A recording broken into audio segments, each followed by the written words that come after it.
আসসালামু আলাইকুম, সবাই কেমন আছেন? তো আশা করছি যে যেখানে আছেন ভালো আছেন, সুস্থ আছেন।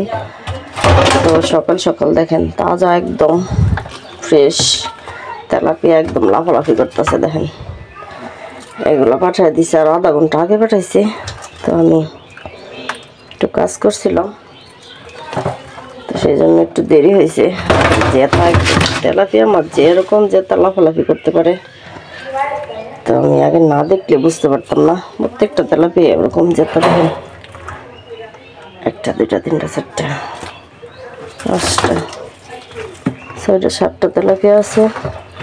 আর এখানে আছে দেশি টাকি মাছ, একদম জেতা। তো টাকি মাছগুলো লাফালাফি করতেছে, তো এগুলো এখন কাটবো, কেটে কুটে তারপর রান্না করবো। আজকে তাজা মাছই, পুকুরে মাছ ধরা হচ্ছে তো আমাদের, তো এখান থেকেই মানে দিয়া গেছে আর কি। প্রত্যেকটা তেলাপিয়া তাজা। দেখেন নাড়াচাড়া করতেছে। তো এরকম তাজা মাছ দেখতে তো আমার কাছে খুবই ভালো লাগে। আপনাদের কাছে কেমন লাগে বলেন। তো মাছ কাটতেও আমার কাছে একটা আনন্দ লাগে। এগুলো এখন কাটি কুটে তারপর রান্না বান্না বসাই। তো সবগুলোটাকে একদম জেতা। দেখেন মোটামুটি বেশ অনেকগুলো টাকি আছে। তো এগুলো আজকে কেটে কেটে ভর্তা করবো। টাকি মাছের ভর্তাই খেতে মজা লাগে বেশি। আর কাটার পরে বলতে পারবো কি দিয়ে কি রান্না করি। তো সম্পূর্ণ ভিডিওটার সাথেই থাকেন, দেখতে থাকেন। তারপর তো সব মাছ কেটে ধুয়ে নিছি, আর এগুলো নিছি ভাজি করব। আর এখানে তরকারি রান্না করব কিছু। তো তরকারির জন্য যেগুলো নিছি এগুলো হলুদ মরিচ লবণ মাখিয়ে হালকা একটু ভেজে আলু টমেটো দিয়ে ঝোল করব। আলুগুলো সিদ্ধ করে নিছি।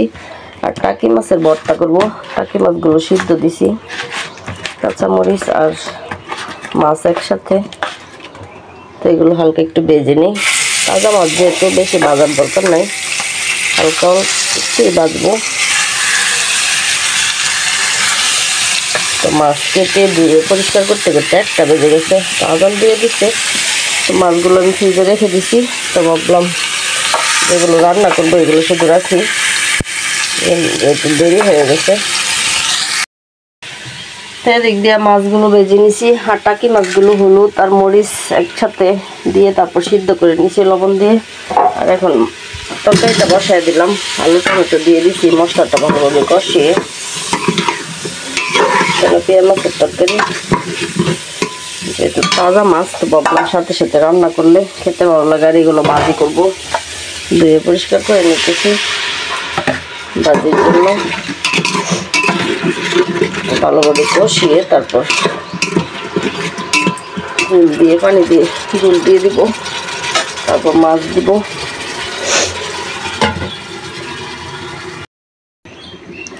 তো টাকি মাছের কাঁটাগুলো বেছে নিতেছি, এই যে একদম আলাদা করে নিব।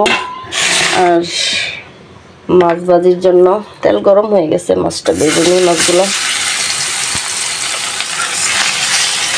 ভাজা ভাজা করবো। তেলাপিয়া মাছ তো মশমশা করে ভাজি করলে খেতে ভালো লাগে। আমরা বউ খুব পছন্দ করে। আস্তে আস্তে মশমশা করে ভাজি করে নিই। আর এদিক দিয়া কাঁটাগুলো বেছে নিই। আর মাছের তরকারিটা বসায় দিলাম, এই যে জল দিয়ে দিচ্ছি।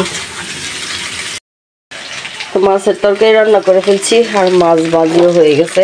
দেখেন মশমশা করে তেলাপিয়া মাছগুলো ভাজি করে নিলাম। আর এখন সাথে একটু পেঁয়াজও ভাজবো। পেঁয়াজ আর মরিচ ভাজির সাথে খেতে মজা লাগবে। তো মাছ ভাজিও করে ফেলছি, তরকারি রান্না শেষ। আর এখন টাকি মাছের ভর্তাটা করবো। সাথে শুকনো মরিচ কাঁচামরিচ সবই দিলাম। তো শুকনো মরিচ দেওয়ার কারণ হচ্ছে কাঁচামরিচগুলো তেমন জাল না, তো মাখিয়ে ভর্তাটা করি। টাকি মাছের ভর্তাটাও বানিয়ে ফেলতেছি। তেলের মধ্যে ভেজে নিলাম, আর ধনিয়া পাতা দিয়ে দিলাম শেষে। সব একসাথে মিশিয়ে তারপর মরিচ আদা পেঁয়াজ সব কিছু একসাথে মিশিয়ে তারপর তেলের মধ্যে ভেজে নিতেছি। আর ধনিয়া পাতাটা দিলে ফ্লেভারটা খুব ভালো আসে। রেডি হয়ে গেছে, সব রান্না বান্না শেষ। শুধু গোসল করবো, ঘর মুছবো, কিছু কাপড় আছে বাথরুম, এগুলো ধুইতে হবে।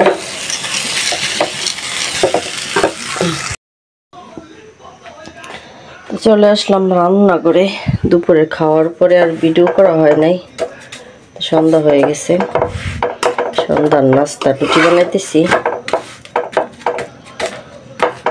রুটি আর এখানে গরুর মাংস। এই যে তো আস্তে আস্তে বাড়ানো হচ্ছে, আর সানডাবু খাইতেছে। তো সকাল থেকে আজকে সন্ধ্যা পর্যন্ত অনেক কাজ করছি, আজকে কোনো রেস্ট নেই। সারাদিন একটার পর একটা আছে, এই টুকিটাকি এটা সেটা। তো ভাবলাম সন্ধ্যার সময় রুটি বানায় দিই, যেহেতু গরুর মাংস আছে। আর টাকি মাছের ভর্তা করছিলাম, ওটাও রয়ে গেছে। তো দুপুরে খাওয়া হয়েছে। তারপরে আরও কিছু টুকিটাকি কাজ ছিল রুমের, ওইগুলো করলাম। তো এখন রুটি বানাচ্ছি মাগরিবের নামাজের পরে। তো সন্ধ্যার সময় সন্ধ্যার সময় প্রতিদিনই এক এক সময় এক একটা খাওয়া হয়।